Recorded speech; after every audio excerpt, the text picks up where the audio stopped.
Assalamualaikum warahmatullahi wabarakatuh. Hai guys, perkenalkan nama saya Ilana Rizka dengan NIM A1A12190.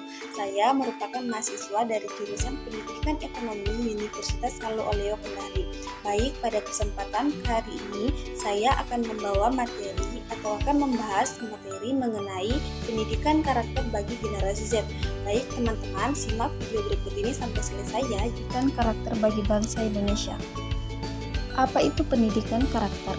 Pendidikan karakter adalah pendidikan yang menyeimbangkan ilmu pengetahuan iptek dengan ilmu agama atau intak, sehingga individu memiliki kesadaran untuk berbuat yang terbaik atau unggul dan mampu bertindak sesuai potensi dan kesadaran tersebut. Pendidikan berkarakter harus berjalan secara baik dalam aspek kognitif, afektif, maupun psikomotorik dalam mempersiapkan generasi muda bagi keberlangsungan kehidupan masyarakat dan bangsa yang lebih baik di masa depan. Nilai-nilai dalam pendidikan karakter dan dampaknya bagi pelajar Indonesia. Terdapat 9 nilai-nilai dalam pendidikan karakter, yaitu nilai toleransi, nilai disiplin, nilai rasa ingin tahu, nilai kreatif, nilai religius, nilai semangat kebangsaan, nilai mandiri, nilai cinta damai, dan nilai peduli sosial. Karakteristik generasi Z. Menurut Tapscott dalam Islami di tahun 2016, generasi Z adalah golongan yang dilahirkan tahun 1998 hingga 2019. Generasi Z adalah generasi teknologi. Mereka telah mulai mengenal internet dan web seiring dengan usia mereka sejak mereka masih kecil. Generasi Z telah dikenalkan dengan dunia laman sosial sejak kecil. Nah, generasi Z disebut juga I-Generation atau generasi internet. Berikut beberapa karakteristik utama generasi Z dengan generasi sebelumnya. Pertama ialah media sosial. Media sosial itu adalah gambaran tentang masa depan generasi ini. Kedua, bahwa keterhubungan Gen Z dengan orang lain adalah hal yang terpenting. Ketiga, kesenjangan keterampilan dimungkinkan terjadi dalam generasi ini.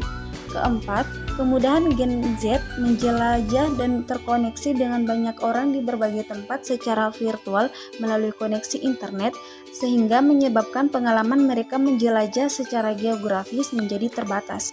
Kelima, keterbukaan generasi ini dalam menerima berbagai pandangan dan pola pikir menyebabkan mereka mudah menerima keberagaman dan perbedaan pandangan akan suatu hal. Namun dampaknya kemudian generasi Z menjadi sulit mendefinisikan dirinya sendiri. Faktor atau media yang berperan dalam pembentukan karakter. Ada 3 faktor yang berperan dalam pembentukan karakter. Faktor utama atau faktor pertama ialah keluarga. Keluarga adalah lingkungan pertama seorang manusia sejak dini. Dalam keluarga, seorang anak belajar mengenai konsep baik dan buruk, pantas dan tidak pantas, serta benar dan salah. Kedua, lingkungan sosial. Peran orang tua harus mampu untuk mendominasi dan meletakkan generasi Z ada di lingkungan yang bagaimana. Tentunya dengan demikian dapat mengarahkan pergaulan sosial yang lebih baik. Ketiga, pendidikan formal. Pendidikan formal seperti sekolah dan perguruan tinggi diharapkan berperan besar dalam pembangunan karakter bangsa. Lembaga-lembaga pendidikan formal diharapkan dapat mencerdaskan kehidupan bangsa. Nah, muncul suatu pertanyaan, bagaimana peranan pendidikan karakter dalam menyiapkan generasi Z? Baik, generasi Z ini merupakan aset bangsa yang sangat berharga.